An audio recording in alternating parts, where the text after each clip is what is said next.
Welcome, everybody, to another fantastic episode of the Game Informer Show. This is the show where we inform you about games. I am your ever-loving host, Ben Reeves. Joined with me today, Liana Rupert. Hello. Alex Stadnik. Hello. And Brian Shea. That's me. Welcome, guys. Thanks for being on the show. This is a special Zelda-themed edition of the GI show. Surprise, surprise.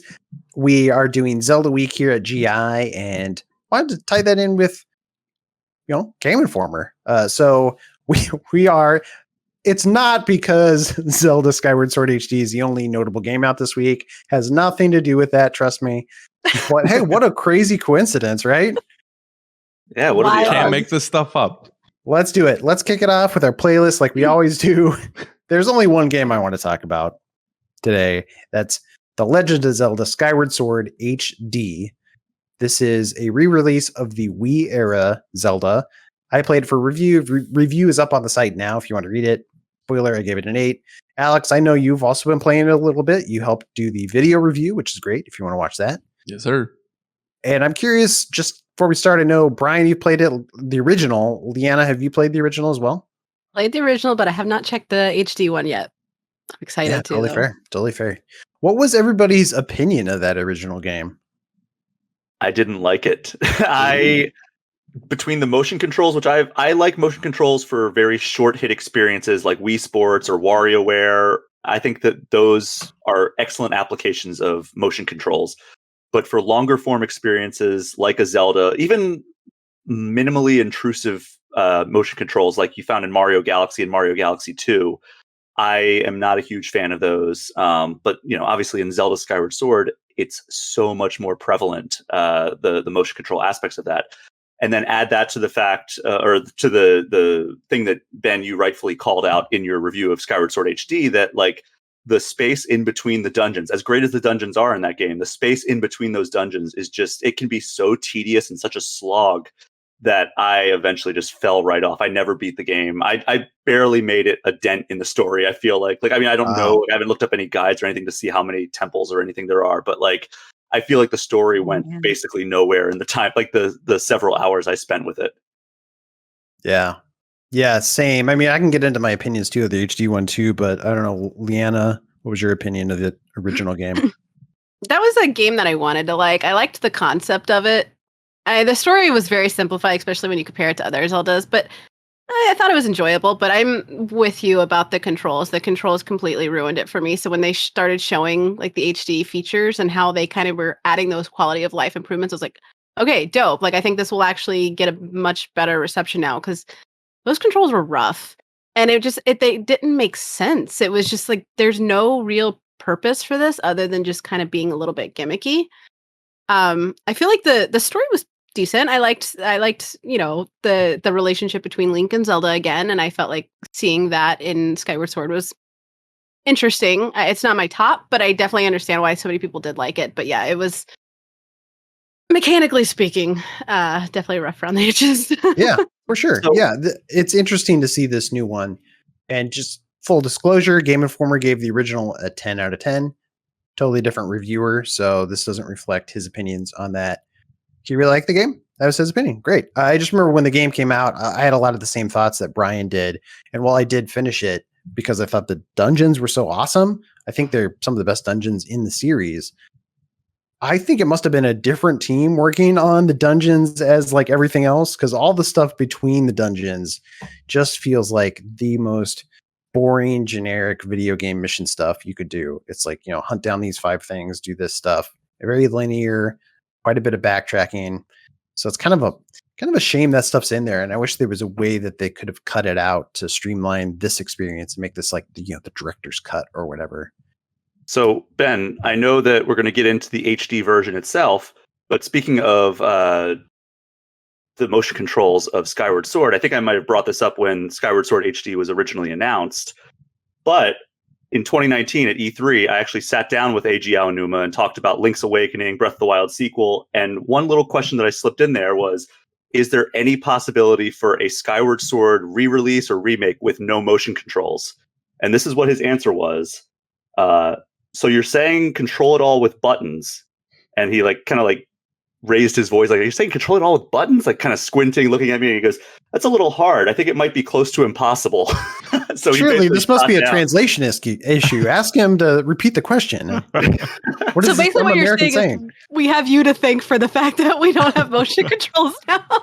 But he was like, so like, this is a ridiculous idea, like in the way that he responded to it. Like he was so incredulous. He was just projecting that they knew that they were going to do that. He's like, "Oh, he's on to me. I can't let him know."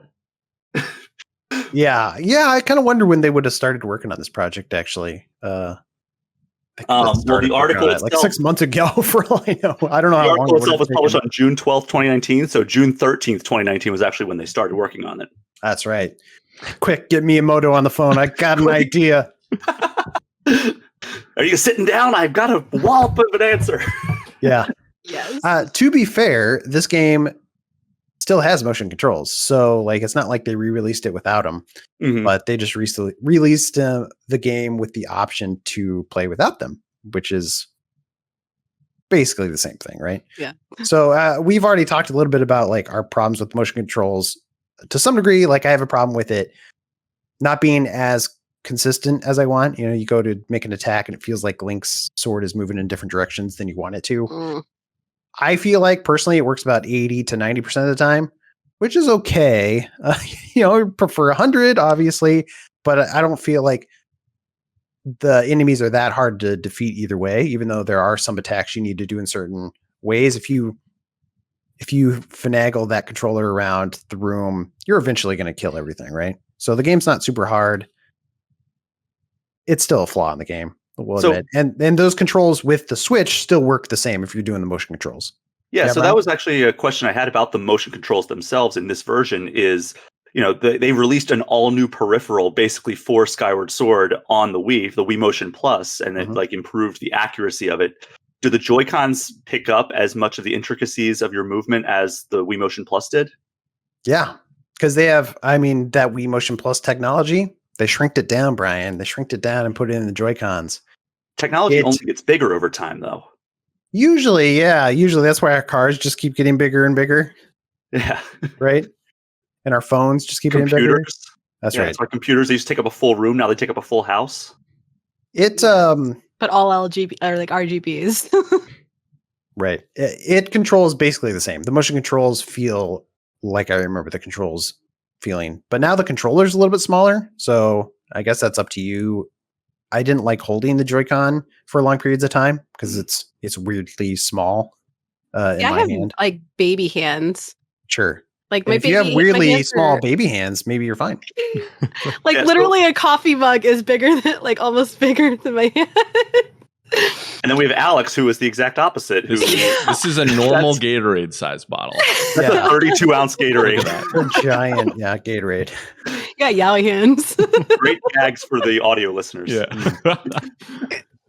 Well, let's just jump into talking about the actual button-only controls, because that's like the big change in this game is the option to play the game without motion controls if you want. And basically, the big change is moving all the motion controls to the right analog stick. So all of your attacks are now on the right analog stick. Your sword movements, you press down on the right analog stick. Link holds the sword down. You swipe it up. He swipes up. It's fairly intuitive. I found that it was a little bit more accurate that way, especially if you're trying to stab something. You just click in on the stick and he stabs. Way easier. So I prefer the button-only controls. They are still not quite as good as something like Twilight Princess controls, where it's just button attacks. I still ultimately prefer that.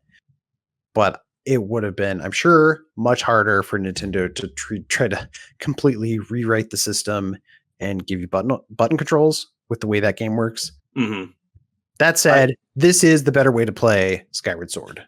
So how did the other elements of the motion controls feel in this version, like aiming your bow or anything else that you do with like the motion controls? Yeah, good. In the old version, you would actually pull the controller back and let go, kind of like you're pulling back a bowstring, and that's fun. Again, accuracy sometimes an issue with the motion controls. This time, you just use the thumbstick like you would, and I got used to that quicker than I got used to using the sword. if that makes sense. The part where like Link has to like raise the sword up, I guess like to charge it up or whatever. Mhm. Like you can still do that. You just press up on the pushing analog up on the analog stick. Mm-hmm. Yep.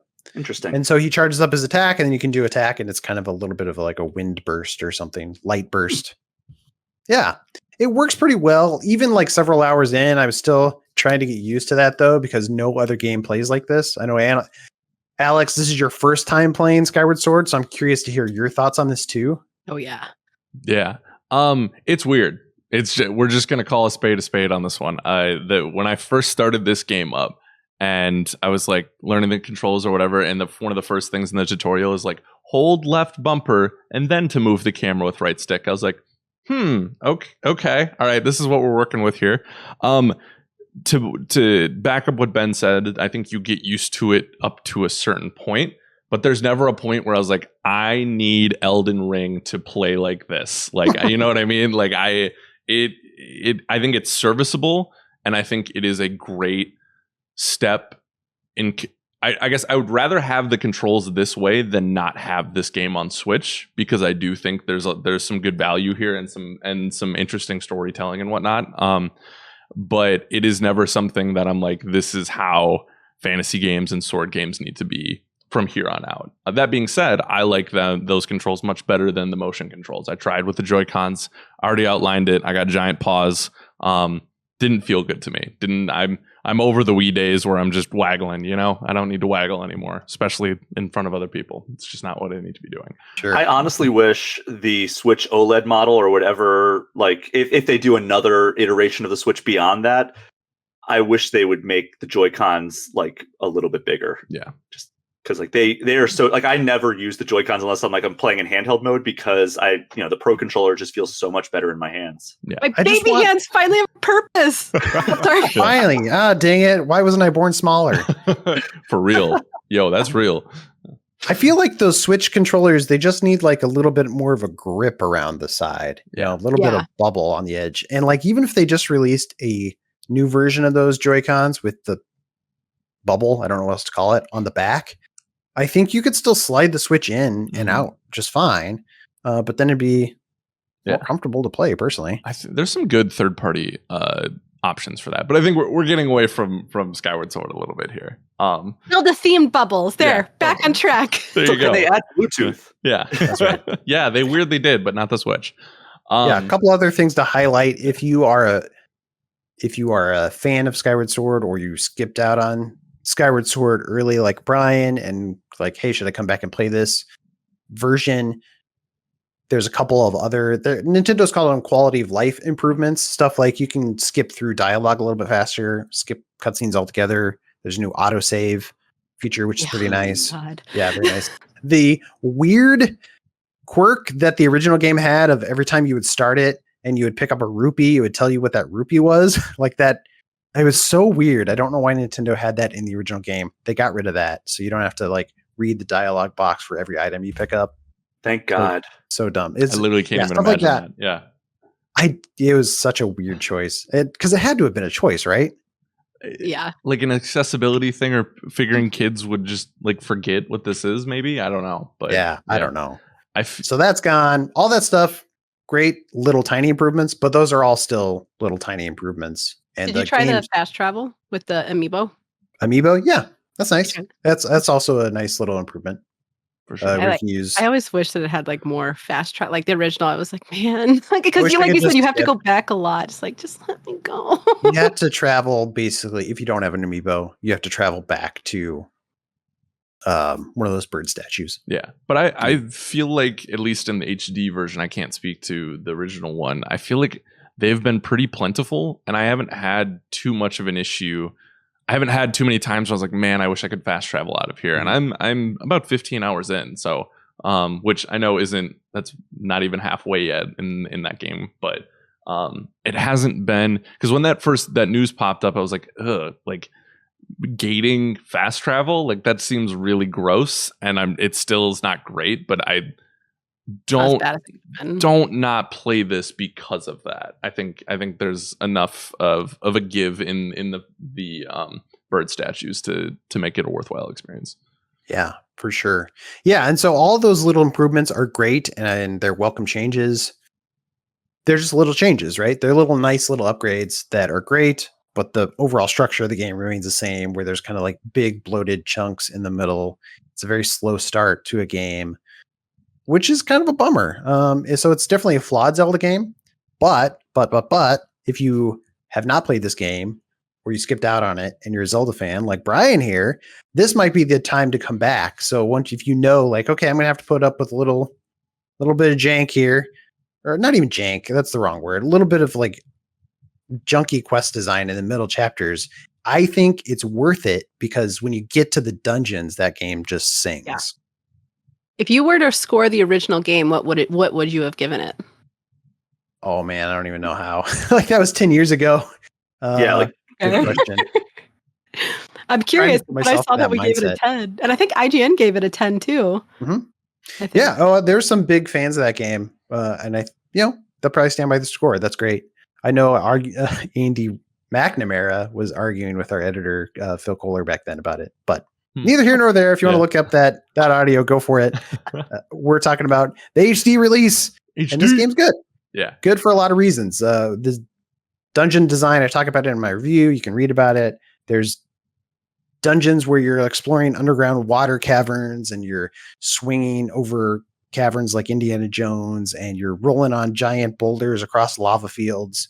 There's one that Alex and I just streamed this morning where you're using some time stones to create, I don't know how you would describe it. Like you're shifting time in certain areas. Yep.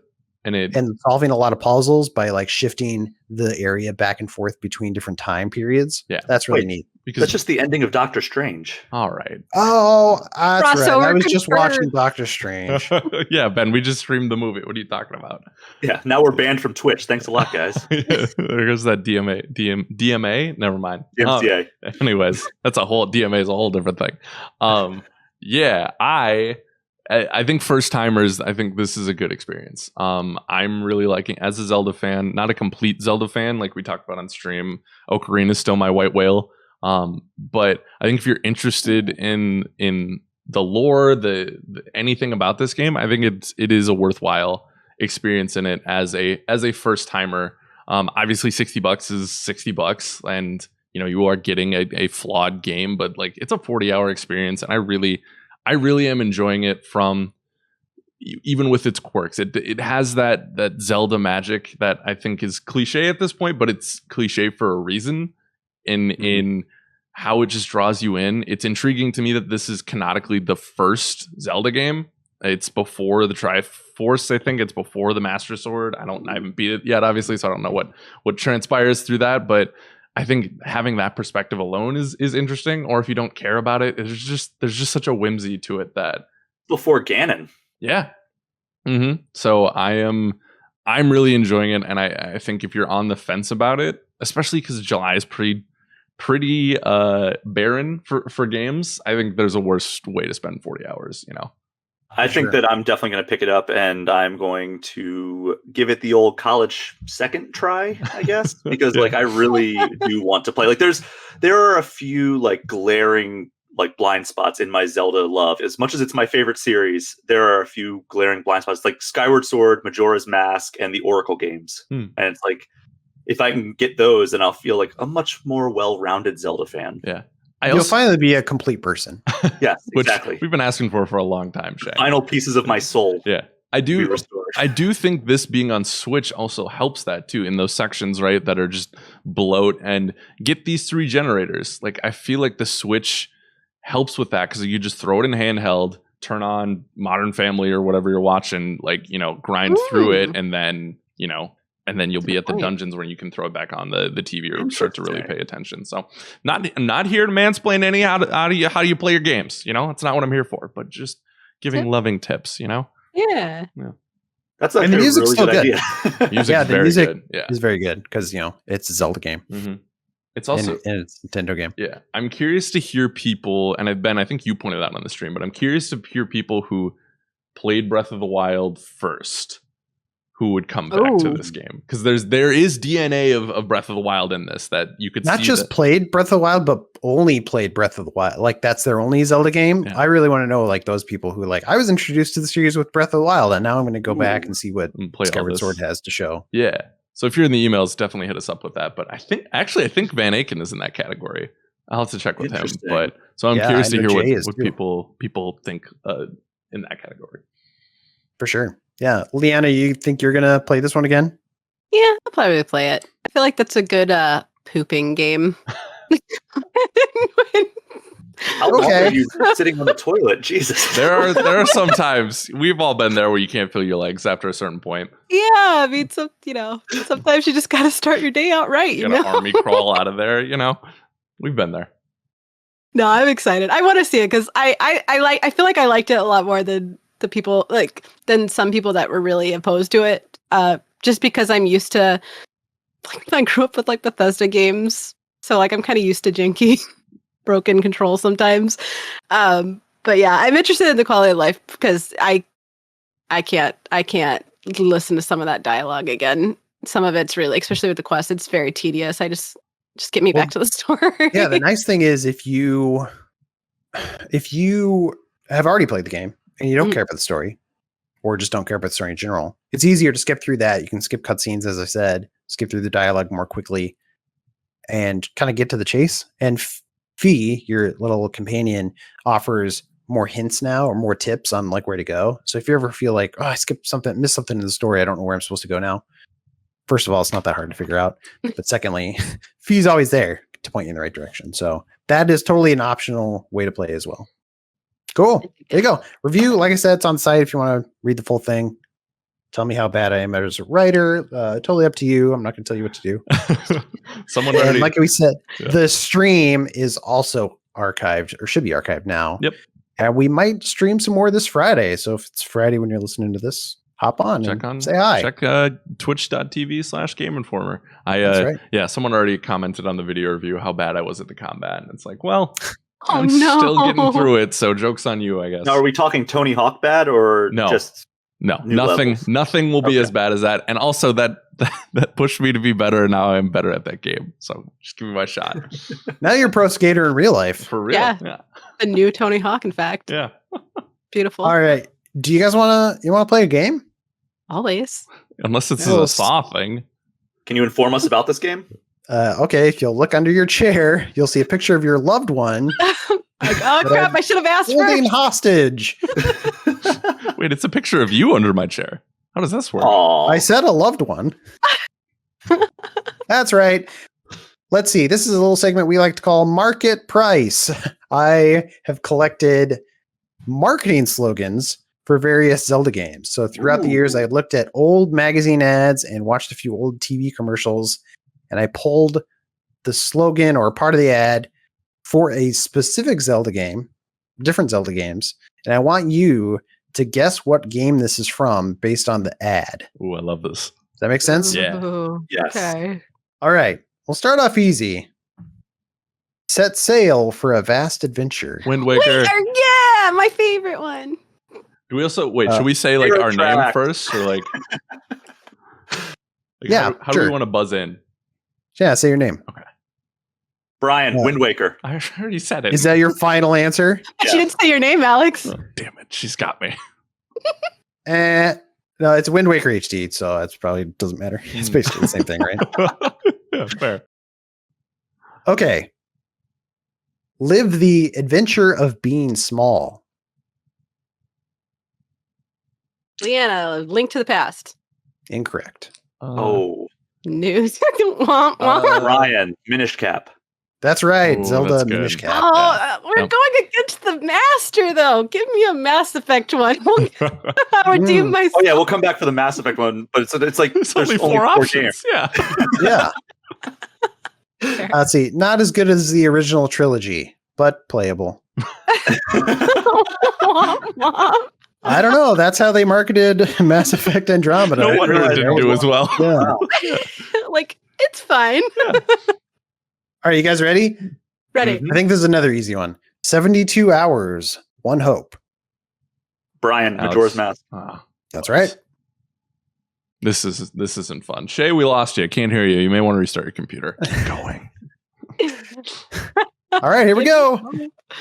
An adventure so small. Oh, I already screwed up. Sorry. An adventure so big, it comes in 2 parts.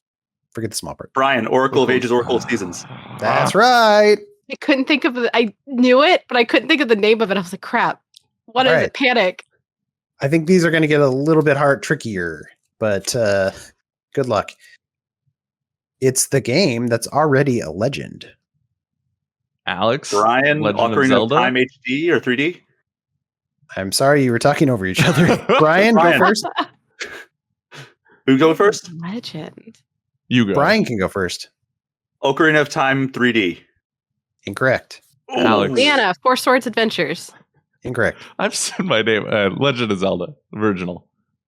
Incorrect. It's Legend of Zelda Link to the Past. Oh, okay. Can my previous answer carry over? We just have to sit here in shame. It's fine. Carry over to what? You just think I'm going to say the Four Swords one next? No, because I said Link to the Past earlier, so I can have 1 point. I'm not good at any of these games. That's how Jeopardy works, right? Exactly. You get the correct answer in a previous question. You get to carry that forward. Yeah. It's the Liana version. It's never happened, but that's the rule. That's right. Okay. No other game looks like it or lasts like it. Or lasts like it? Mm-hmm. Sure this isn't the Condom ad? Wow. Oh, hold on. Oh, whoops. Not a condom ad. Yeah, that last part is throwing me. Yeah, you want to... I think this will give it away, but in the ad, there's a picture of a guy. There's a giant pile of batteries. Spirit Tracks? I'm suddenly doubting all of my Zelda knowledge. Brian, what is Zelda Pinball? No. Liana, Phantom Hourglass? Incorrect. It is... I think the giant pile of batteries is an interesting... I don't know. It feels counterintuitive in my mind. So it's Legend of Zelda Link's Awakening for the original Game Boy. And they're saying like it lasts a long time, so you don't need a lot of batteries. So what was that like one of the selling points was that it won't drain your batteries? Well, that was one of the selling points. It was probably around the release of Game Gear from Sega, I'm assuming, because the thing with the Game Gear is it ate through batteries, whereas the Game Boy, I think I still have the original batteries in my Game Boy, honestly. I don't think you have to change those. Interesting. It has all the white foam coming out of it. It's like melting down. That's right. Oh, yeah. All right. I got 2 more for you. Okay. You must embrace the dark to destroy the light. Liana, Ocarina of Time. No, that's not right. Brian, that's not right Link at all. to the Past. Rick. You're both wrong. Alex? I know it. Link Between Worlds? No, but what game do you embrace the dark? Oh, Twilight Princess. That's right. I'm an idiot. Why did I... It's one of my favorites. I was thinking Dark World and Link to the Past. That's literally one of my favorites too. Yeah. We're dummies. Revoked, Air man. high five. Okay. Yeah, I started out well, and now I'm... It's like QTs. I don't do well under pressure. I just don't do well. Last one. Let's get it. Final one. You guys ready? Right. Potatoes of couch, prepare thee for mashing. Calamity. Potatoes of couch. Chaos. Prepare what? For mashing. Prepare thy fingers for Potatoes of couch, prepare ye for mashing. Prepare ye. Mm. Can we get... I just instantly think of Gorons when I hear potatoes and Zelda. The Gorons are in the game. Sorry, what did you say, we Liana? already did Oracles of Ages, didn't we? Oracle of Ages, not a game we've done yet. It's a game you guys have guessed already. A couple of times. That's my well, unless it's wrong, then that's not my guess. And Ryan, who would ever pick that? It is not Link to the Past. I'm just trying to think of like It is some people's favorite Zelda game.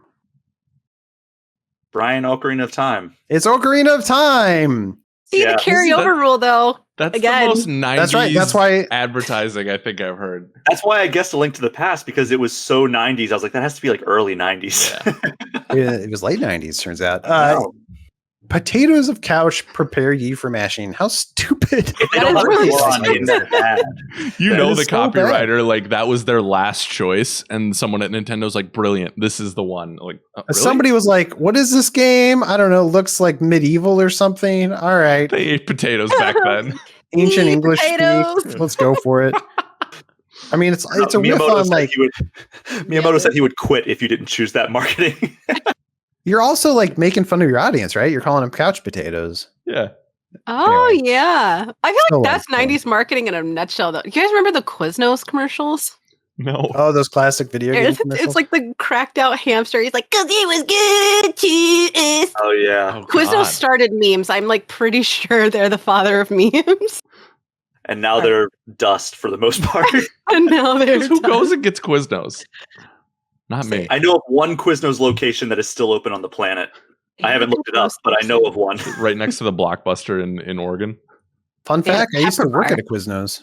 Did you? Really? I managed a Quiznos for a while My before. first Yeah, job ever was Blockbuster, so we are one and the same, really. that's right. They're basically Same the same thing. company. Well, I ate so many Quiznos sandwiches while I worked there. Like I would imagine. Oh my that god! was, So that was what I lived off, and so I've eaten at Quiznos like once since I quit, and when never want to eat there again. I worked Not because at the an food's ice cream bad. parlor. 25 years ago, I worked at, or no, 20 years ago, I worked at Arby's, and I can't eat Arby's anymore either Yeah. because of that. Shay, what were you gonna say? I worked at an ice cream parlor, and they let us just eat whatever we wanted while we were on the clock. So I would have 2 milkshakes every single shift. Oh my god, I would That's puke. the thing. I love milkshakes so much. I still love milkshakes. I just drink them like once or twice a year now.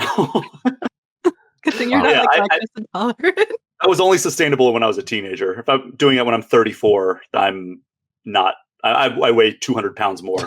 Yeah. Age Yeah. is not kind to us I worked- 34-year-olds. I worked at Game Informer and I just can't inform people anymore. It's the worst. Same. I can't eat a whole game anymore. Honestly, I got to divide it. You have to have the All right. debate games. Let's move on to the next segment of the show, shall we? It's a little segment we like to call Zelda Maker. Woo! Oh, Hey, what I want to do, I think it'd be fun.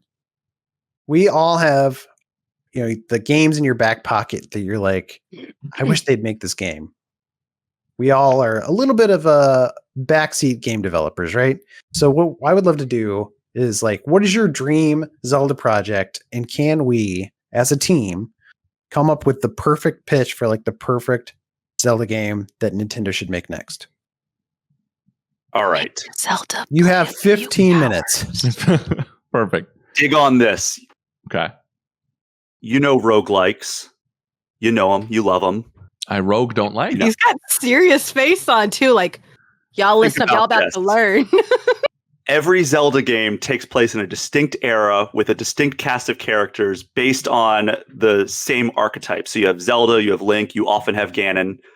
Make a roguelike game starring Ganon, and your entire thing is you have to defeat Link and take over Hyrule successfully.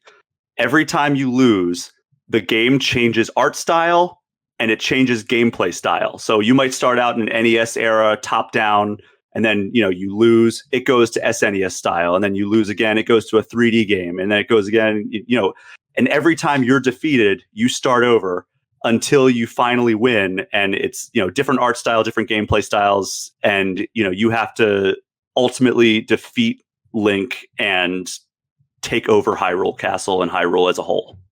What happens when you get to the Breath of the Wild art style and die? Well, that happened in the game, so You have to I mean, it doesn't have to go in sequential order. It just has to go in a, it doesn't have to be like, all right, well, now we're in the Wind Waker era, obviously, but like different art styles and different gameplay styles. So you might have a game that looks like Ocarina of Time, but it's a top-down Zelda game, but you're playing So as it's Ganon. randomized, you're saying? Yeah, it's a randomized Okay. thing, just like a lot of roguelikes are. Procedural. But yeah, so I think that would be really cool. Like, because, the thing is that Ganon always loses. So when you lose constantly in a rogue and it resets to another era of the Zelda world, you are now, you're playing a different game, basically. And then Link wins and the game resets. I feel like I was skeptical at first because roguelike, and by law, I have to be skeptical of roguelike. Oh, and I'm not a roguelike fan typically. Like it takes like a special roguelike game, like a Dead Cells or a Returnal or something for me to get in on a roguelike. Yeah. I like the idea of like moving through time, and I like the idea of playing as Ganon too. I think that'd be kind of a fun idea to flip it on its head, and like maybe you're even designing the dungeons. Yeah, because he's all but predestined to lose, just like roguelike players are all but predestined to lose in their first several runs. Yeah. I like it. That's good. That would be really cool too, is as you go through each era, you can unlock, because like in roguelikes, you get better gear and you level up. If you could level up different looks from different games that we're already familiar with. Different looks, different powers, all kinds of stuff. You could have a power, Ganon could have like a charge meter that builds up over time, and when you fill it up, you can like activate this like rage mode where you turn into a giant pig monster. Mm-hmm. And then you're just like nigh indestructible. I like it though. Like I'm not mad at it at all. I don't know. Anytime I've ever thought of like a Zelda type game, I always center it around either the shark himbos or Zelda and Link. So like, yeah, I dig that because I do like exploring like the bad guys and their. Oh yeah. Okay. Oh yeah. Oh yeah. Like, okay. Like, we'll call you, Brian. We'll call you. I'm like having like an epiphany over here. Well, I know you also had an idea, Liana. I want freaking Zelda to be playable. It's time. But I would like to see more than that. I really liked, so I enjoyed Breath of the Wild, but I never got to the level that other people did of like, I don't think it's the best game ever, and it's not my favorite Zelda game, even in the terms of the franchise, but I would love to see, and you don't even have to make Zelda completely playable the whole time, but I would like to see an alteration at very least where you alternate between playing Zelda for long stretches of the story, and maybe sometimes you'll play from the perspective of Link here and there, but I want her to be the focus, as the name suggests. And I would like to see them lean more into RPG elements. Like I would like to see them explore, you know, I know it's a kid's game, so obviously nothing to the scale of like BioWare or Bethesda, but I would like to see more integrated aspects where you develop really meaningful friendships with the characters, relationships with the characters, not trying to turn it into a BioWare game, but I feel like that would kind of be a neat tie-in for the older Zelda fans that are kind of, their tastes have changed. So the simplification sometimes isn't necessarily as appealing as it used to be. And then if we do that, I don't know, I feel like it would give more meaning to their relationship, and you could pair up other people like with gift systems and things like that. I don't know what I want for a story though. I wouldn't want Ganon. I know that. I would want maybe a completely new enemy. I don't know. I got to think about that. What but I like don't. about sorry. I like that a lot because like it's often implied that like Zelda like holds all this power, and like we only see it really at the end. Like in like all the games, like she's the one that like basically holds Ganon in place or like bestows like the arrows of light to Link, and it's like, oh, you've had this all along. Cool. Hyrule Hero, she was really enjoyable, and like our Calamity, like the girl's got potential, man, and she's not like a. Let her use her magic a lot. Yeah, like it'd be cool to have Link be like kind of like the warrior type and or the warrior class, and Zelda be kind of the mage, and you can like alternate between them or whatever. Like you're saying, like that would be awesome to have them have distinct powers and like go through the adventure.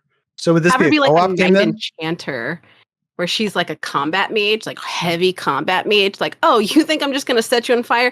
No, boo boo, you're going in like 10 different pieces. Bye. Like that would be awesome. I want to see an co-op game. Do you want it co-op? We did a feature about what we want to see from the sequel of Breath of the Wild 2, and that was one of the things I wanted. I was like, I would love for especially because the teaser trailer had Zelda and Link together. Like, wouldn't that be cool if there was the option to like, hey, let's play some couch co-op, but let's play it together versus having to hand off. Yeah, I think that would work really well. There's a lot of games in the Zelda franchise that could have very easily been made co-op. I wish Triforce Heroes was not one of them. Womp womp. But yeah, I just want to, not so much of a distinct concept like Brian's, but more of a generalized idea. I would like to see them not be so shy away from the more intricate RPG aspects. Sure. That's cool. I like that. What I want is I want them to release a game called The Legend of Link. You know? And they did that with like Link 2. or Yeah. Zelda 2 Adventure NES. Excuse me, Zelda 2, the Adventure Link, but Link was like in big letters. It'd be cool to go back to that formula though, where you have like some of the side-scrolling stuff, and like you have a top-down overworld map that you're exploring. You could have random encounters, kind of like you did back then, but you could flesh out the story a little bit more. You could have like the dungeons, which is like side-scrolling, where you're facing the character. I think it'd be fun to still explore those kind of dungeons, but they're kind of like mini Metroid levels almost. And you could still have puzzles in them, but it'd be all from the side. And the game would start where Link's charged up the mountain in his like classic garb, and he's like coming to fight Ganon for the first time, and he gets knocked back. His hat falls off, and his hair unfurls, and you realize that's not Link, it's Zelda. And you're playing as Zelda the whole time. I was gonna say that's literally the intro. That's literally the intro of Mario Odyssey, though. Where he's Well, fighting see, Bowser, Nintendo's already done it. and then his hat just falls off. reuse those assets. Although it's not a reveal that it's Zelda, it's just Mario falls seemingly to his death, but he survives somehow. It's like a flip of the classic Metroid reveal. I was about to say, I like that Metroid spin to it. I'd be down. I think that'd be great. I think that would be like a shock that everybody would talk about. Like, holy crap. And then technically we would get what I wanted, because Zelda was technically playable. Well, you could have her be a powerful mage when she's attacking things. Yeah. But then maybe there's stealth sequences, kind of like Mark of the Ninja style, where she would transform into Sheik, and then she could like be all sneaky, sneak around the environment, zip up to a place, do all this sneaky ninja stuff. That'd be cool. Yeah. I like that, the switching between Zelda and Sheik. That would be so cool. Yo, why don't we work for Nintendo? Nintendo, wait, should we be putting this online? No, we need to patent all this. Yeah. Hold on, is Miyamoto calling you? Miyamoto's calling me. Yeah. Shut it down. You're stealing our ideas. Yeah, Alex, you got any bangers in your back pocket? I have a couple ideas. This isn't my main idea, but I did want to surface this. I think we've had Legend of Zelda for 35 years. I think Breath of the Wild got weirdly emotional sometimes. With Zelda's VO was hit or miss, right? But there were some moments like when she's crying and lands in Link's lap, where I was like, oh, that was more touching than I thought it was going to be. I think Link needs to talk. And I'm not saying fully voiced throughout the whole thing, but I think we've gotten so used to him as a silent protagonist for so long that especially if Breath of the Wild 2 is going darker, having him like yell out or say something in like one of these darker moments, doesn't need to be the whole game, I think would be incredibly impactful. I think the internet would blow up and be pissed, but I do think that is a moment that people would just remember forever. Sure. As long as it's not like when you from the show. Alex, I sort of laughed because one of my brother's friends, back when Ocarina came out, we were all into it, and he was a fan too. And we're talking about like, he's like, "Hey, you want to hear my pitch for the next Zelda game?" Yeah. It's like, sure. And he's like, all right. He sort of built it up. He's like, yeah, you start out, you're fighting Ganon, kind of like my pitch. Maybe I stole it from him, actually. But then like Ganon like kicks Link and he falls off a thing and he lands really hard, and Link's like, and then that's how he reveals that Link talks. And that was his big pitch, was like, Link talks. Or plot twist, all he says is, well, excuse me, princess, from the show. And that's all he says, just over and over and over. I would love if, like, the first word Link ever says in a video game canonically is I would just like to point out, I was not the one to drop the F-bomb this time. Usually I'm the bad one about that. I appreciate this moment. This is, it was well worth the swear. Beautifully executed. That's fantastic. Yeah, screw all that emotional crap. I want that. So we got to go with that one, right? Yeah, for sure. I would say though, you guys have hit the main series pretty hard, and I like all the things I'm hearing. I do feel like, especially post Wind Waker, that cartoon style of Link they've been willing to do different things with, which is cool. I'd love to see them do an ARPG with that. I think the dungeon setup is already there to make this a Diablo-esque adventure. I think they showed with Breath of the Wild they're willing to go into more RPG elements with things like the different armor that you get, right? And I think you have 35 years of really cool, attacks that you can do, characters that you can add, so it's not just Link. You can get the characters from Breath of the Wild, right? There's different creatures and races that you could do a co-op ARPG experiences when you're going from Earth Temple to Wind Temple, Temple of Time, that kind of stuff. And I think that could be a really interesting experience on something like the Switch. So pretty simple, but yeah, I think the framework is there, and get a good combat developer behind that, and a really interesting visual style. Like, it's recency bias, but like Tunic has a really amazing visual style that I feel like they've already said is inspired by Zelda, right? So you could take that. You could take the Link's Awakening remake style. Like there's some cool options that I think you could explore. So what developer would you want to do the combat? Ooh, I mean, old school Blizzard. I mean, everybody always defaults to like something like Platinum Games or something, but yeah, I can't think of like what.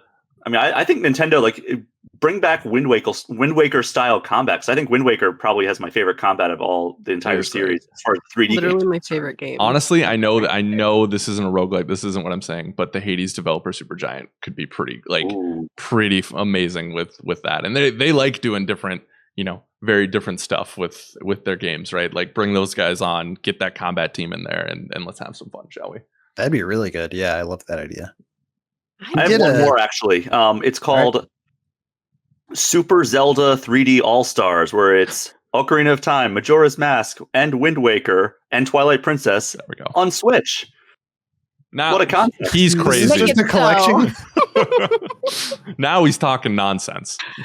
What if they did even more, like kind of like your first idea, Brian, where they just released it's every Zelda game ever in one package, and you start playing the game in Link 1, and then when you get to the end, like immediately starts playing the second game, and then just daisy chains all the games together like you're playing one epic game. So it's basically just like a box set, like the Fast and the Furious box set that I own, right? It's exactly like that, and I want Vin Diesel to play Ganon. Yeah, family. That's right. We're going to space. Family. We're going to space. I am Ganon. Well, we got Ganon's voice actor, so we're good. Ben, is he on the line? It's uncanny. Yeah, I was going to say we did an interview. We did a rapid fire interview with Enuma. Good grief. We did a rapid fire interview with Enuma and Miyamoto, which is online right now on YouTube if you want to watch it. It's very good. And we brought up the idea of Paper Link. So do like a Paper Mario style game, but in the Zelda universe. I was like, man, that's a cool idea. I would love for them to do something like that. And then Miyamoto stopped making games, so it just never happened. Didn't you also ask if there was a Zelda maker and they were like, oh, that's next or something like that? Like, and we couldn't tell if they were joking? Yeah, we asked for that, and we asked for a 2D Metroid, which we got. So let's one go. for free isn't bad. Yeah. Maybe they're working on the others. All right. Is there a way that we can combine some of these ideas into the ultimate Zelda game? What do you guys want for after Breath of the Wild 2's out? Whatever they're working on next, what should it be? Ooh. Just Breath of the Wild 3? Just keep giving it It'd be hard to combine mine with any of the other ones unless you make it a PvP game. Oh man. No, thank you. Yeah, no thanks. I don't think I don't know. I don't know how you combine them. I think, we're not going to get probably Breath of the Wild till probably 2023. So at that point, I would like a breath of fresh air, something maybe newer than the open world style. I don't know. What if that's the name of Breath of the Wild sequel? Since you go into the sky, breath of fresh air. They just didn't want to give that away. That canonical piece there. It is. I don't know. Yeah, I don't know. I don't think they could tie in. All I ask is if we just keep one thing I said, just please, Zelda. That's all I ask. Oh, we could do. Big brain moves. We could do Brian's idea, but then we could have like flashbacks of like previous battles, and then in the flashbacks you play as Zelda, or you could co-op it with Link. And she swears. And she just goes. And it's fine. It's totally normal. Everything's fine. Yeah. It's great. Yeah. These are good ideas. I think it's fun. Anybody want to predict? This is a different thing, but want to predict what Breath of the Wild sequel is going to be called? Man,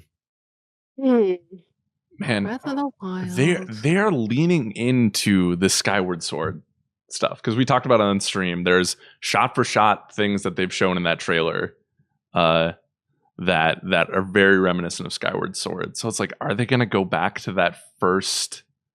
Are they positioning it where it's going to be connected to the first game in canon? Sure. I don't know, like Sword of the Sky or something like that. They could do like, well, I don't know. I do the mod corner column, so maybe this is me thinking of the Skyrim mod, but I think it would be a cool name. Be like Legend of Zelda Skywind. Like that would be cool. Breath of the Wild Skywind. Yeah, not bad. I really Breath like of the Sky. I don't know. I mean, I was thinking winds of some kind. Wind of change Winds or of wind the Waker. Yeah, winds of the deep. Because they're saying, and they don't want to say it yet because it's going to give away what this game is about, basically. And I wonder if there's any credence. There's Barrett Courtney who works at Kind of Funny. We did a new story on it, but had a theory where you're playing as Ganon in this. And just because of some of the connecting pieces of lore that they've done in the last couple of games. So like, I don't think they'd be as bullish to do like Ganon's fire or like Breath of the Wild 2, like, Ganon's spirit or something like that. But I don't know. I feel like that'd be a big reveal. That was a theory that I absolutely loved when it first came out. And the more like I dig into the trailer, and I've gone like frame by frame on both the trailers, I am almost certain that is not happening. I was gonna say, I could tell from the look on your face. But what if it was like something corrupted? Like, because his arm is corrupted. Yeah. So Yeah, like, what if it's like Age of Corruption or I was thinking something along those lines, good. or like Ganon's corruption. I mean, I actually was thinking before, like, if they didn't use Age of Calamity, they would use that for this, but they've already used that for Hyrule Warriors too. They actually already sued Square Enix so that they could just be like, it's Breath of the Wild chaos. They sued them over trademark infringement. Yeah, it's fun to speculate. We'll see. It's probably going to be something. I remember when I heard that Breath of the Wild was the name, and I was like, what the hell does that even mean? Yeah. We asked them that too. We were like, how does the breath have wind? Or I don't even remember what the exact question was, but they were like, you asked, how do you tame breath? And they were like, that's right. And now tame breath? Tame breath? And then you just cut away.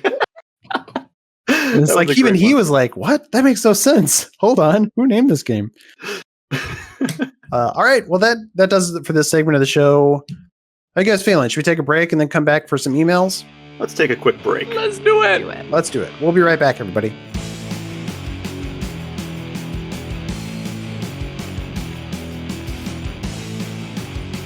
Welcome back, everybody. We took a little coffee break, but we're all juiced up and good to go. And I hope you're ready too, because we're going to do some. Normally, this is emails, but actually, normally send in emails, podcast@gameinformer.com. We love getting your emails, questions, quizzes, whatever. Please keep sending those in. We're going to do those again next week. This week, I actually sent out a call on Twitter. So we have some Twitter questions that we can go through. These come in from various people around the globe. Can't vouch for who they are, if they're cool people, but they're cool in my book because they send in a question about Zelda. There we go. First one comes from Ramrod316. Simple question. Should Link talk? We sort of touched on this already, but what do you guys think? Yes. Limitedly. Yeah. I don't think he should be mute anymore, but I also don't think he should be, hamming it up the entire time. Shouldn't be a chatterbox. No. Yeah. I think take on the samurai motif a little bit, you know what I mean? Like speak when spoken or when he needs to, that kind of thing. I think that could be really cool. That could be cool. You know what is especially weird in Skyward Sword? Because there's a few scenes in Skyward Sword where somebody asks Link a question and he explains himself, but he's just pantomiming and everything's silent. And you're like, okay, so clearly he's talking.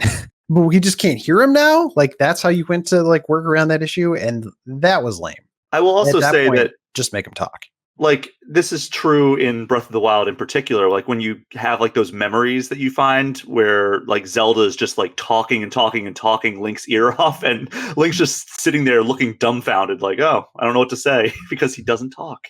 And it's just awkward. And like as the cutscenes become more and more sophisticated, it becomes more and more obvious that like you should have a thing or two to say every once in a while. Right.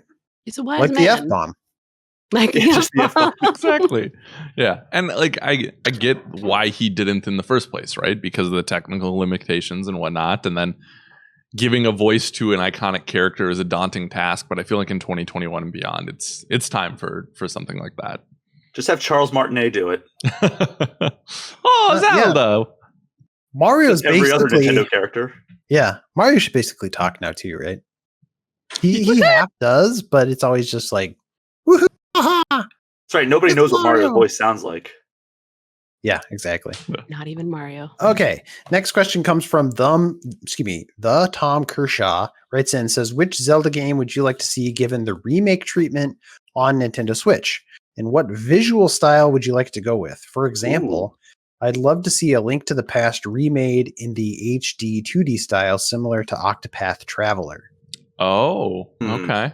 Interesting. Yeah. I've wanted a Zelda 2 remake for a long time because I think that game has a lot of cool ideas, but it also has a lot of NES nonsense going on with it. So I think similar to what we got with Link's Awakening, stay mostly faithful to the game itself, but you can make some streamlines, some improvements, some tweaks to make it so it's a better overall experience.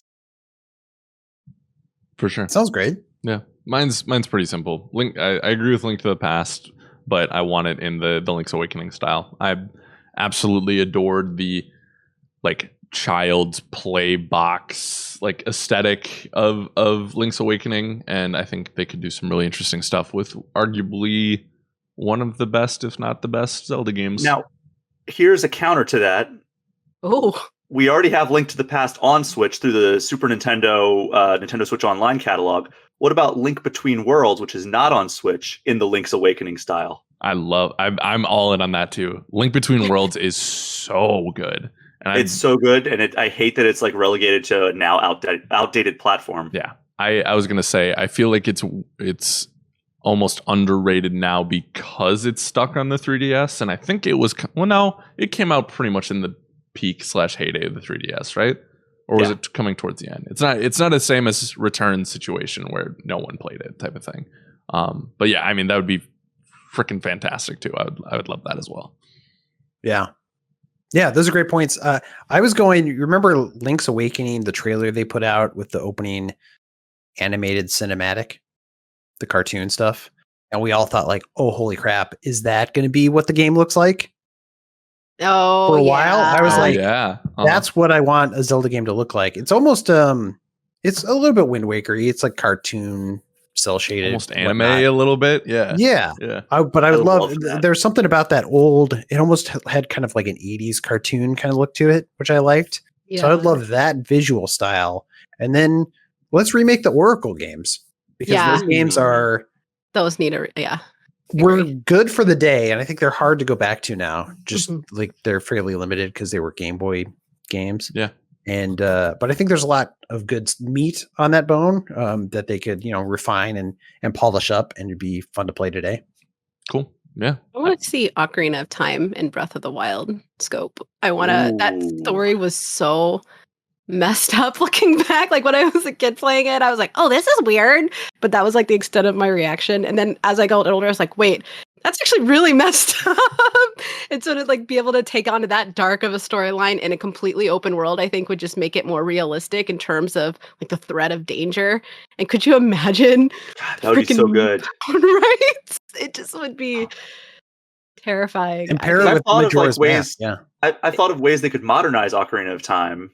And that's never come up in my head of bringing it to the Breath of the Wild engine, basically, or the style. And it's with that same concept of such a huge open map to explore, that would be awesome. And time's running out. That's gonna make that pressure. Oh crap! Am I doing? I don't know. I think it could be because as much as I didn't fall in love with Breath of the Wild, I really did fall in love with its art style. I thought its art style was chef's kiss. So yeah, give me Ocarina, Breath of the Wild engine. I'm down. All right. Joey Alicia. Oh, I'm saying that right. Joey Alicia says, which Link is your favorite?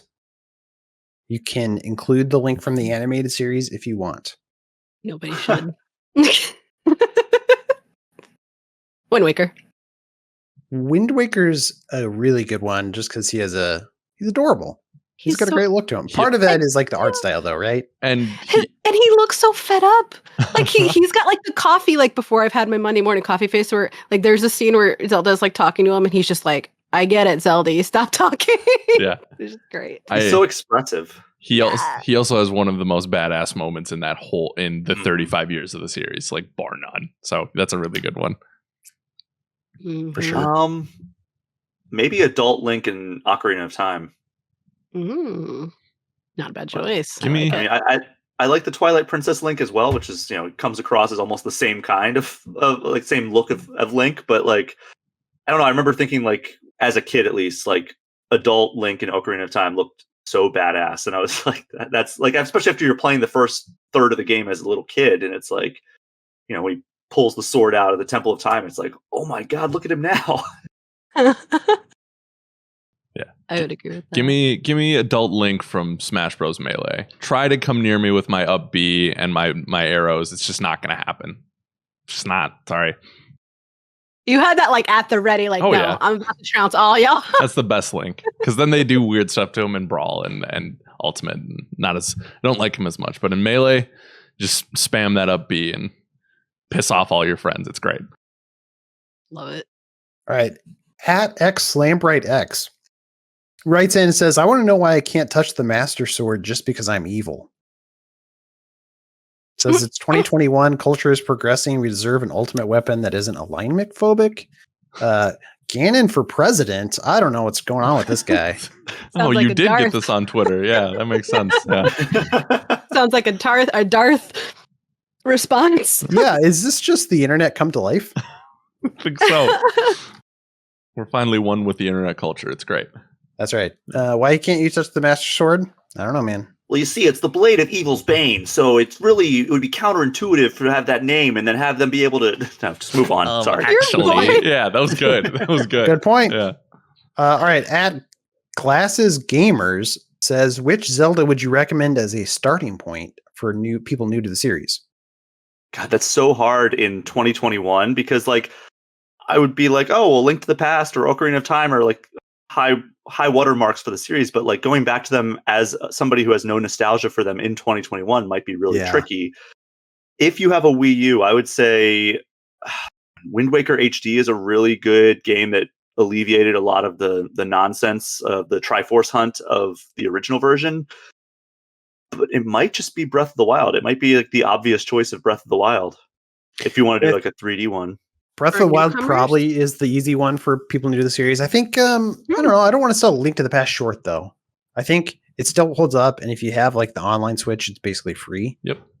I think it still holds up today. And if you want a history lesson, like why did people fall in love with Zelda? Like it's kind of interesting to go back and play this game that's basically, what is it, 30 years old at this point?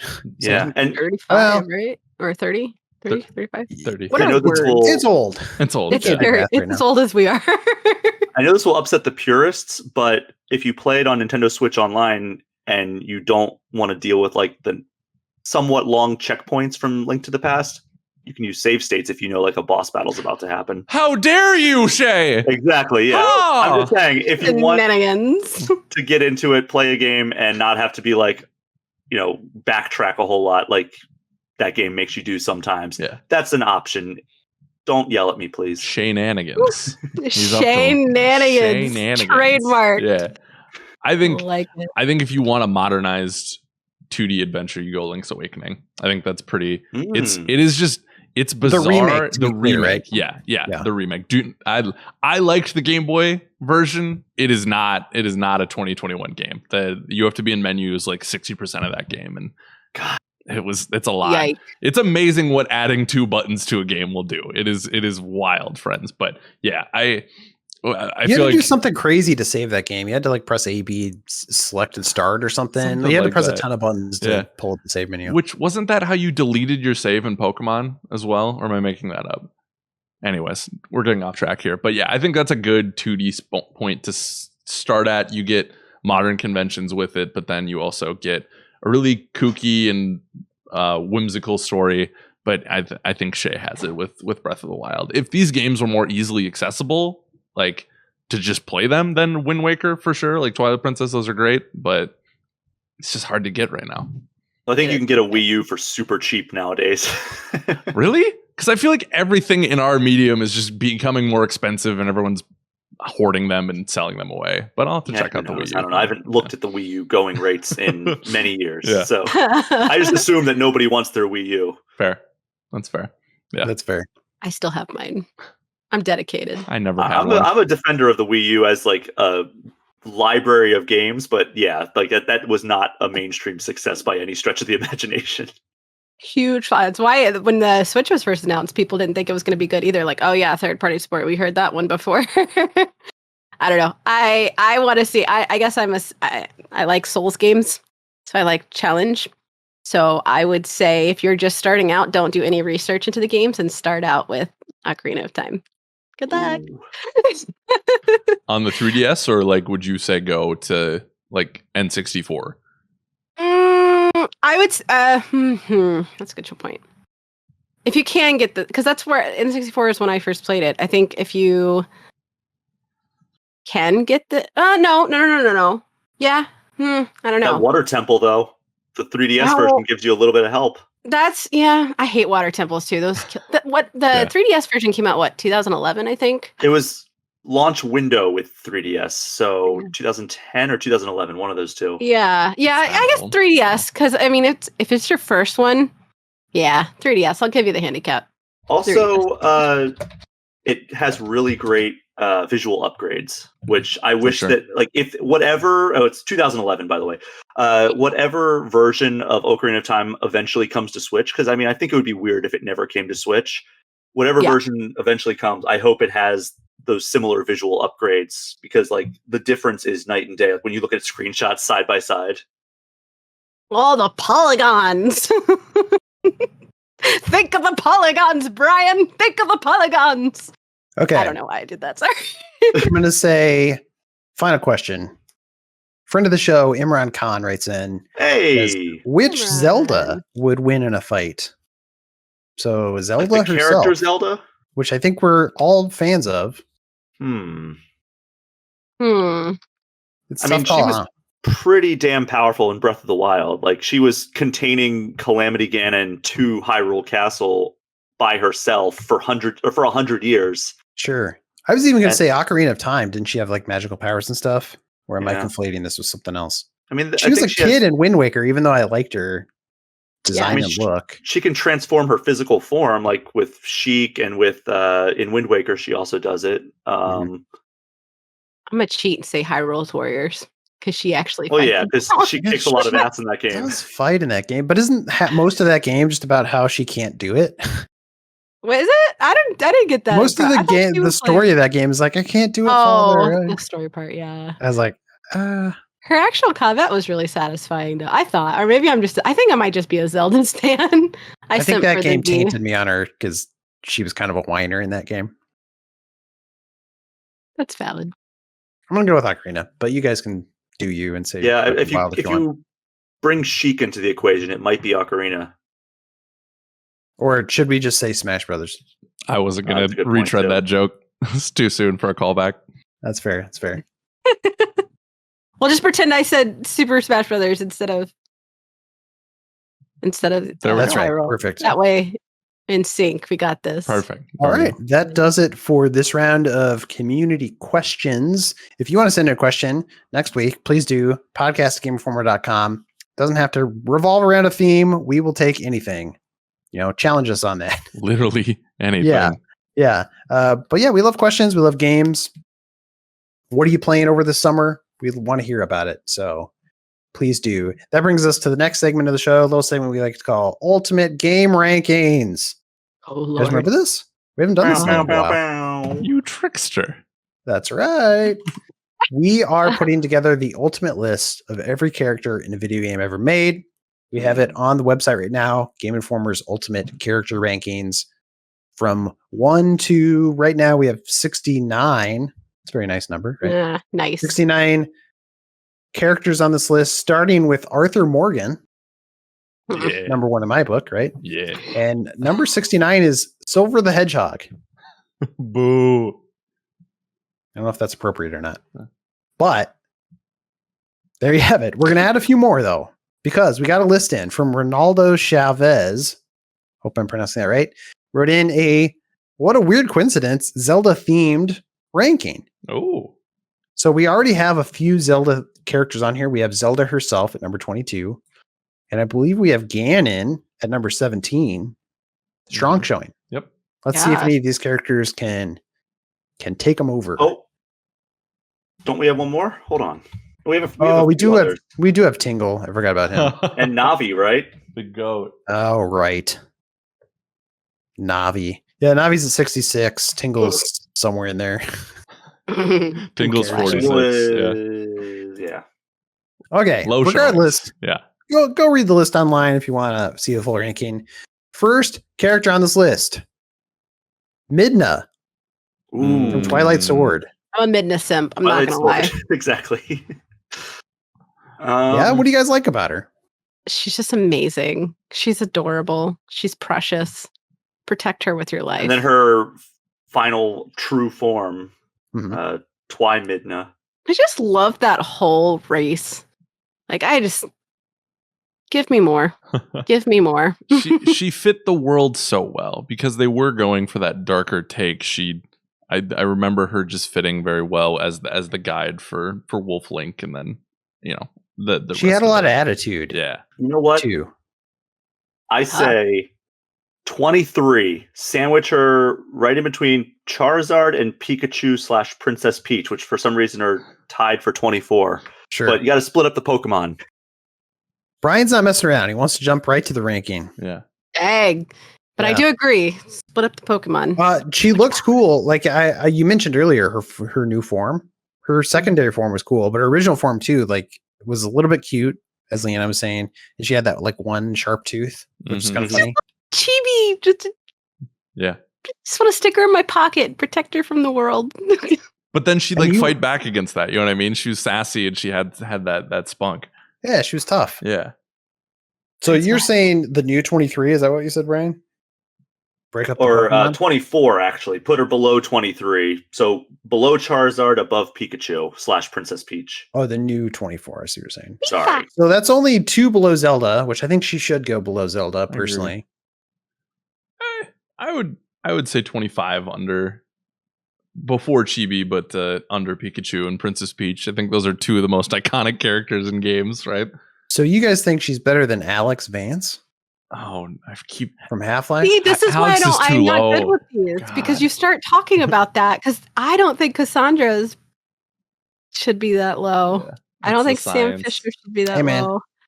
It's that science. I'm not good at science. That's why I'm a writer. You gotta figure out the science. I mean, my love for Alex Vance probably like boosted up after Half-Life Alex. Yeah, to be honest. So I could see why people maybe wouldn't care as much about her if they didn't play that game. No, Alex was great. I think Midna has to be above Chibi Robo, but if she is above or below Pikachu / Princess Peach, I am ambivalent towards. Okay, I say below Princess Peach / Pikachu. Where's Princess? Where's Peach? She's tied for 24th for some reason with Pikachu. No. Which I wish I could go back to that episode and figure out why we did that, but oh well. Yeah. I don't remember doing that at all. Yeah. I like her better than Peach. I don't know. I have better a weird... than Pikachu? Yeah. I like Pikachu, but I want to see. So is she tied with Pikachu and Peach? Oh. Is that what the science is telling you? Building out 24 for some reason.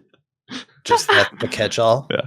I think you are the definitive answer here, Mr. Reeves. I mean, I still kind of like her below Alex, but if I'm the only one, that's fine.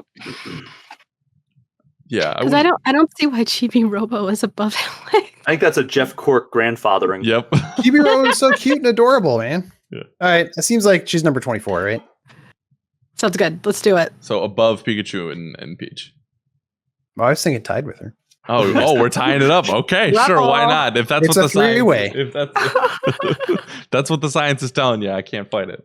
All right, next character to rank. You guys ready? Let's do it. Skull Kid from Legend of Zelda Ocarina. Not Ocarina, excuse me. Well, wasn't Ocarina, but mostly Majora's Mask. I have a really cool statue of Skull Kid. It's like 15 inches I remember when I was younger, which is most of my life, I think there was a huge love for Skull Kid. Like before, I want to say even Twilight Princess came out. I don't know why that is, if it just was the look, because his look is really cool. But there's like no personality there. I think my entire like the personality that I derive from it is because of Kyle Hilliard. I think he just constantly would be like, "Hey man, Skull Kid is the best." Every single day when I came into work, he would just talk up Skull Kid. I'm like, "All right, fine." What a weird. Was that his band? He was like, "Hey man, Yeah, Skull Kid is actually he was talking about his band, not Majora's Mask. Gotta listen to this new album." And now he's in Pokemon Snap, so good for him. Kyle Hilliard. Moving up in the world. It's tough to balance because you're like such a cool looking character, very iconic, fun design, kind of a sad sack of a character, right? I mean, I'm sure there's some tragedy there. I'm forgetting. Wasn't he an orphan or something? Got lost in the woods. Isn't that the story? I liked his story. 39. Well, regale me. What's his deal, Liana? I don't remember like the whole Discord, but there is like that tragedy of like didn't he like lose his sense of identity, and yeah, didn't he just like float? It's been years since I played that game, to be fair, and I have a brain disorder, so like I'm just gonna rely on that. But like, I just remember. I can remember how I felt when I played through that game, and I remember feeling really bad for Skull Kid and gravitating towards that sadness a little bit. But I'm also a depressed sack of crap, so that might just be me. But I thought he was really cool. Like I don't know, and his look looked really cool. And to me, he broke away from the usual character designs, which was a nice like creative step for Nintendo as well, in my opinion. Yeah. So, but I do agree with you that like. Because that's why we have some really cool characters further down, was like they look cool and their impact as far as being an icon. But when you actually dig deep into their personality, it wasn't quite up to the same level. Right. Yep. The classic Scorpion debate. Yeah. I don't know if that's Samus to a certain extent. extent. Yeah, he does have a personality to some degree, but yeah. I'm saying 39 after Mimir, but above Titus. And I say Titus because that makes more sense than Titus. Sorry. Wait, is that how it's pronounced? Titus? Titus is the official pronunciation. Yeah. It sounds like titties. It's real stupid. That's a horrible decision.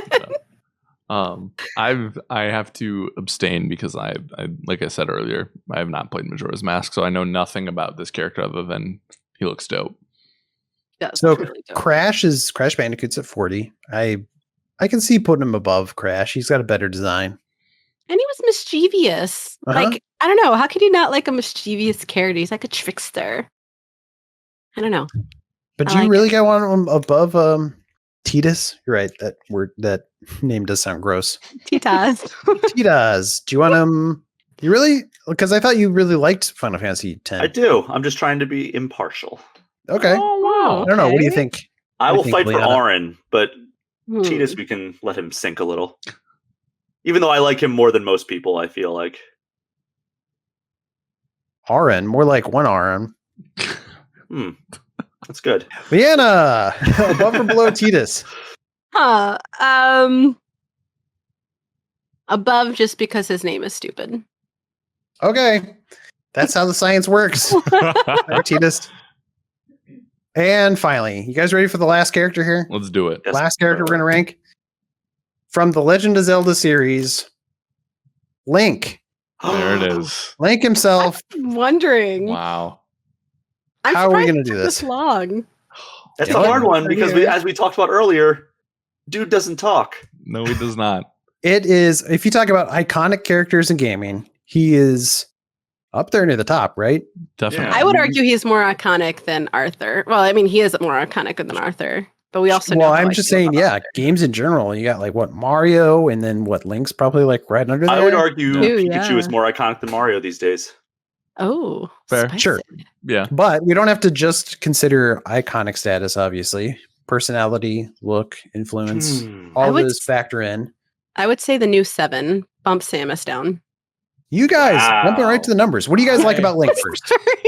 I like that, even though he is not. Like, he doesn't have a ton of like character in terms of like what he says. I think he does have a lot of really cool actions. I think like Wind Waker and Twilight Princess, like his personality shines through even without verbalization. Like when we talked about how expressive Wind Waker Link is, and now talking about like Twilight Princess, like even when like he goes to put his sword away after doing a battle and he does like that little like slash and like twirls it around and just slides it in. It's like, all right, he looked like a total badass there. Giants. That's the backstory of Skull Kid. Sorry, just came to me. He was sad because he was like close to the 4 giants, and then when they got separated, it got split into 4 parts. He was alone and sad and bemoaning the loss of his friends. Okay, moving on. Talking back about to Skull Link. Kid? Yeah. Okay. It just came to me. Perfect. Moving on back to On Point. I think that his personality does come through a lot in like the nonverbal stuff, but it is hard for me when he doesn't say a single word. Yeah. And he's pure altruism, which isn't necessarily a bad thing. Like we need characters like that every once in a while, but there's not a ton of depth there to work with. I feel like it's similar to a Samus situation where where it's like obviously an icon, progressive figure in games, like push the medium forward, but also like I don't know if I could put him above Geralt. Geralt actually made us feel things, right? Like whereas Link, it's like it's and just he felt everybody else. Yeah, for real. But it's just that pure heroism with Link, which is, like I said, is not a bad thing. But I don't know if there's a ton of depth in that. I also think I've been conditioned now over the years of this year of this list. I don't know how long we've been doing this list for, but yeah. You got the Almost science a year. notepad. Yeah. Well, how about this? So Ganon's at number 17. Yep. Is Link better or worse than Ganon? Because they're both very iconic characters. They both have really cool looks. Maybe you could argue that Ganon has more personality because Link has kind of the personality you bring to it, whereas Ganon's a little bit more defined. Yeah. Especially in games like Wind Waker, where like Ganon is really awesome. But then like you get to Breath of the Wild and it's like he's a cool looking character. I think it's maybe the coolest Ganon's ever looked is Calamity Ganon. But he has no personality whatsoever aside from just being this giant monster. Yeah. Also, Wind Waker Link is so good. Now, Shea, you have me thinking about it now. Just like that's the other trick is that every Link is different. Yeah. Oh, that is a good point. So which Link are we thinking Link the idea then? And in that case, we're diving into really gray territory of impact versus. Well, I mean, we've done it with Ganon and Zelda where we have different versions. Yeah. You have to sort of meld them all into one. Oh man. Oh, this is hard too because I wouldn't mind seeing Link lose in a Zelda game coming up here one of these times. Add to that the dynamics of that character. In like a roguelike setting, you mean? Of course, yeah. What else? What other settings are there for Legend of Zelda? I don't know. I feel like around Aloy and Master Chief for me is where I'm feeling this. Where's Master Chief? Oh, okay. Chief is 15, Aloy is 14. Okay, so that would put him above Ganon then in your mind. Yeah. Or maybe just above Ganon, like under Geralt. I was about to say I can't in good. I'm sorry, I can't separate myself the way you guys can. And with this list, I can't put him in good conscience above Master Chief. Yeah, I don't know. My brain refuses to let me do that. I would put him above Geralt unless Geralt is in the process of talking about Lubberkins, in which case we can put Link below Geralt. Geralt doesn't swear enough. Doesn't drop those. Neither does Link. Link's about to though. Yeah, Link will one day. Potty mouth Link. Yeah. I don't know. He's always got those potties in his hand. I was going to start. Reeves, what do you think? I was even going to make an argument for below Ganon, honestly. Just because I think Ganon has a little bit more of a defined personality. Whereas like you bring into Link that character a little bit. And so you help define it, which isn't bad. So are you telling on yourself that you're not a very interesting person, Ben? I'm just a super boring person. And so my Links are super boring. Same. They sort of drone on and on and on. Yeah, I mean, it's hard to argue iconic status is maybe a little bit higher than Ganon. So I could go either way. If you guys are going above, I could see him going fitting between Master Chief and Geralt. Yeah.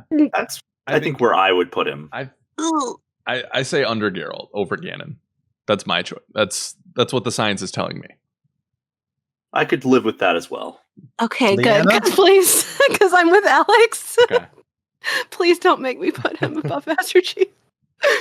Oh no, we were talking about Geralt. Yeah, so under Geralt, above Ganon. Yes. Yeah. Scrooge Geralt. Yeah, that's fine. Wait, so you're saying above Geralt? Yeah, that's. I don't care as long as he's not above Master Chief. I don't care. Okay.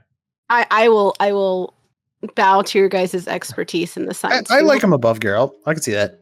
Okay. Geralt's like I don't know, modern day Link in some ways. Crabbier, older Link. You're not wrong. Yeah. That's what You're not wrong. That's what old man Link turns into. That's right. When you get the power Old Man of Link would be a really ladies, Yeah. that's what Link turns into. He became a ladies' man. cool. God, that would be really cool. Actually, now that you mentioned it. that Old let's go Man back Link. and make that one of our games. Yeah. In Zelda Maker. Old Man Link. Old man Link. Honestly, there was a time where you find the old man in Breath of the Wild. I was like, oh, is that like a future version of Link? I was like, I didn't know how the time travel was going to work. Yeah. But I was like, maybe. Yeah. Okay. I'm with it. Cool. That does it. That's Ultimate Game Rankings. If you have a list of characters you want to write in and add to this list, please write in podcastgameinformer.com. We'll take all of your characters, please. Dragon Age characters, please. Yeah, that.